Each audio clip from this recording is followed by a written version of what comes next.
And then with impingement, or you may just, you may get a diagnosis of I have impingement syndrome. So essentially what's happening with impingement, what I find is that it's kind of a slow onset of tightness that starts to build up. So I find that people, um, say you start a new exercise routine and you're doing a whole lot of push-ups and planks and you're really using all of these muscles in a new way that you maybe hadn't before. So remember how we talked about when you use your muscles and you're building strength, you actually, there's a tiny little breakdown of those muscle fibers and you get little teeny tiny muscle tears. And then that fascial tissue and everything tightens up around it so that it can repair it and build more muscle tissue. So now we've got this tightness that starts to happen, right? And it does happen. It should happen. It needs to happen because that repair needs to happen and we need to build more muscle tissue.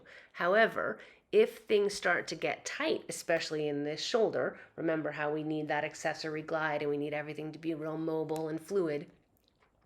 If it tightens up and you don't do anything to balance that out, then what happens over time is that you start to get less glide.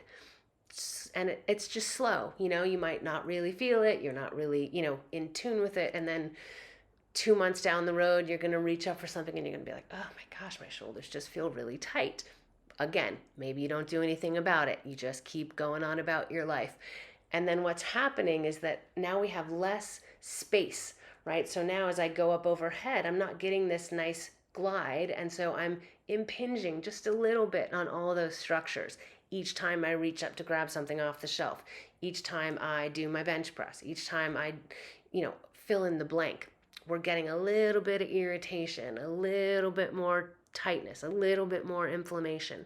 So then what happens is you get in a cycle of tightness, irritation, inflammation, and it just builds and builds and builds. That's impingement syndrome. So now what's happening is everything's tightened up. The capsule's tightened up, the rotator cuff's tight. And so I'm not getting this downward glide of my shoulder anymore because everything's so stiff and tight that every time I go above about 90 degrees, I get pinching and it just gets more severe and more intense. So that's impingement syndrome. You're literally getting impingement of the structures up here at the top of your shoulder. Again, I'll just show you what it looks like in that motion. So I'm hiding all those structures. So here, this is your supraspinatus. Very common to get impingement of this structure because it's the one right on top. So as I go up overhead, if I'm not getting this good downward glide, I'm just literally pinching on this tendon on top. Every time I go above 90 degrees, it gets irritated, it gets inflamed. It's a cycle. And so then it gets tighter because it's inflamed and I'm not moving it, and on and on and on.